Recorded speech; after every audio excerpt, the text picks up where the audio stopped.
Vamos dar início agora à nossa resolução de exercícios sobre aumentos e descontos sucessivos e sobre matemática financeira. Sobre R$ 100 são aplicados 3 aumentos sucessivos de 10%. Faça o que se pede. Determine o valor final da aplicação ao término do terceiro aumento. Então, essa é a fórmula de aumento sucessivo, com 3 repetições, 3 aumentos, ok? Substituímos x por 10% e o valor inicial, 100. Observem que multiplicar 1 mais 10% por ele mesmo 3 vezes é o mesmo que elevá-lo ao cubo. Substituindo 10% por a sua taxa unitária, que é 10 dividido por 100, que dá 0,1, efetuamos a soma do termo que está entre parênteses, que elevando ao cubo traz para nós como resposta 1,331, que multiplicado por 100 nos dá que o valor final é de R$ 133,10. É possível aplicar um único aumento no valor inicial de R$ 100 para chegar ao valor final encontrado no item A. Determine o fator de aumento nesse caso. Então, observem o seguinte, o valor final 133,10, ele é resultado do produto de 1,331 por 100. Mais o 133 é o valor final e os R$ 100 é o valor inicial. Ok? Logo, o fator de aumento que nós utilizamos para dar um único aumento é 1,331. O fator de aumento encontrado no item B é igual a 1 mais 10% ao cubo? Sim. Olha lá, substituindo 10% por 0,1, fazemos a soma e 1,1 ao cubo é exatamente 1,331. Qual foi o percentual de aumento acumulado? Então, basta a gente pegar o fator de aumento, 1,331, subtrair 1, o que nos resta é 0,331, e nós multiplicamos por 100 para transformá-lo em percentual, ou seja, 33,1% de aumento. Questão 2. A diferença entre um desconto de 50% e 2 descontos sucessivos de 30% e 20% sobre o valor de R$ 40.000 é um valor inteiro? Então, vamos lá. Se nós efetuarmos um desconto de 50%, então nós teremos 1 menos 50%, porque é desconto, vezes 40.000. Substituindo pela sua forma unitária, então nós temos 0,5 vezes 40.000, que vai dar R$ 20.000. Aplicando os dois descontos sucessivos de 30% e 20%. Então, nós teremos 1 menos 30% vezes 1 menos 20% vezes o 40.000 inicial.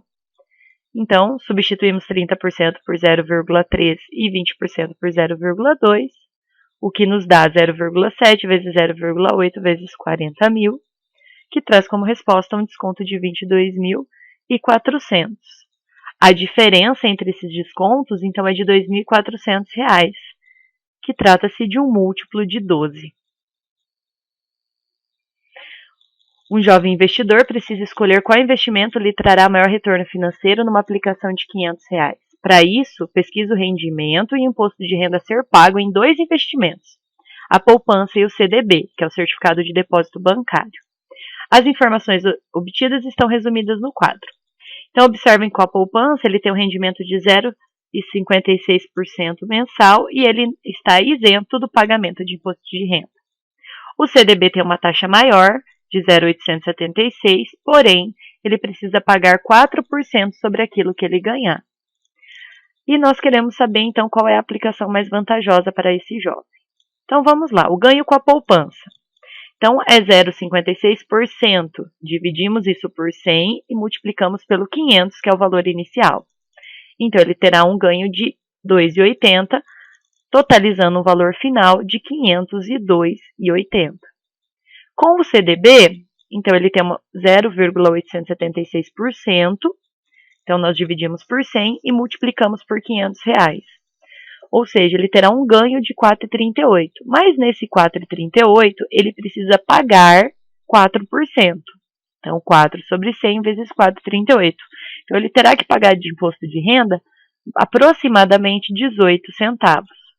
Então, o valor final é os R$ 500, mais os 4,38 que ele ganhou, menos os 17 centavos do imposto de renda, que totaliza, então, R$ e aproximadamente R$ 504,21, que é a alternativa D.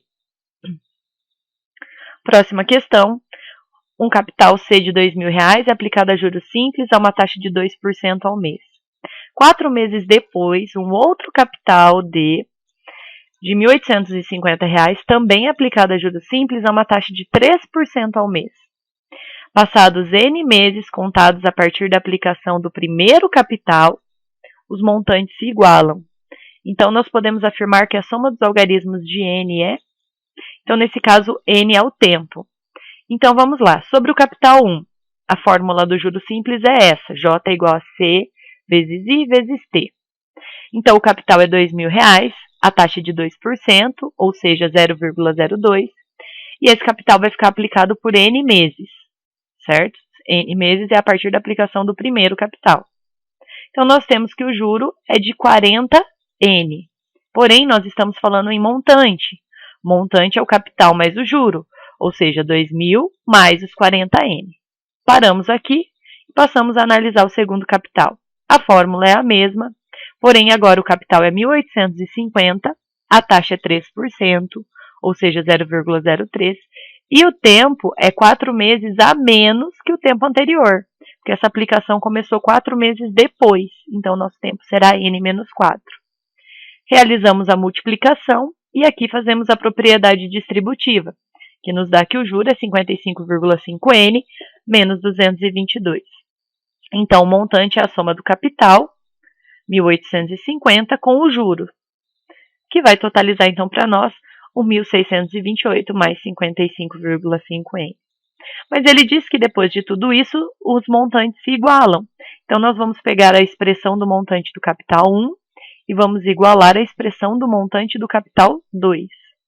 Ficando, então, dessa maneira, ok?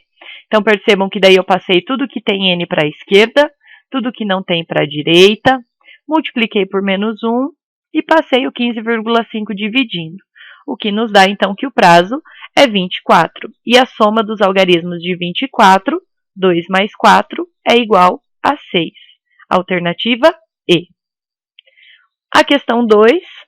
Se eu aplicar R$1 a juros compostos durante um mês e obter um montante de R$ 64,00, ele quer saber qual é a taxa anual de juros, certo? Então, nós temos aí que eu apliquei R$1, esse é o meu capital, o montante de 64, o prazo 12 anos e nós queremos descobrir a taxa. Então, essa é a fórmula do montante. Substituindo 64 no lugar do M, 1 no lugar do C e o 12 no lugar do tempo. Então, esse 1 multiplicando não faz diferença, podemos omitir ele, certo? Fatoro 64, 64 é a mesma coisa que 2 elevado a 6. E aí nós podemos fazer uma simplificação nesses expoentes. Eu tenho 6 de um lado e 12 do outro. Então, eu posso dividir os dois expoentes por 12, os dois expoentes por 6, como uma maneira de eu simplificar. Então, eu fico com 2 igual a 1 mais I elevado ao quadrado. Para tirar esse ao quadrado, nós passamos a raiz. E lá na tabela está indicado que a raiz de 2 é 1,4142. O 1 está somando, passa diminuindo, logo a minha taxa é de 0,4142. Para transformá-la em porcentagem, eu multiplico por 100 e obtenho 41,42%, que é a alternativa A.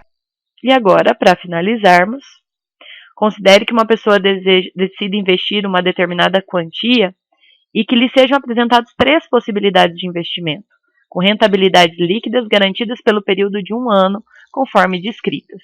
Então, o investimento A é 3% ao mês, o B é de 36% ao ano e o C é 18% ao semestre. Para escolher o investimento com a maior rentabilidade anual, qual a pessoa deverá escolher? Então, vamos lá. O investimento A é 3% ao mês. Eu não sei o capital inicial, então eu vou trabalhar só com aquele fator, 1 mais a taxa elevado ao prazo.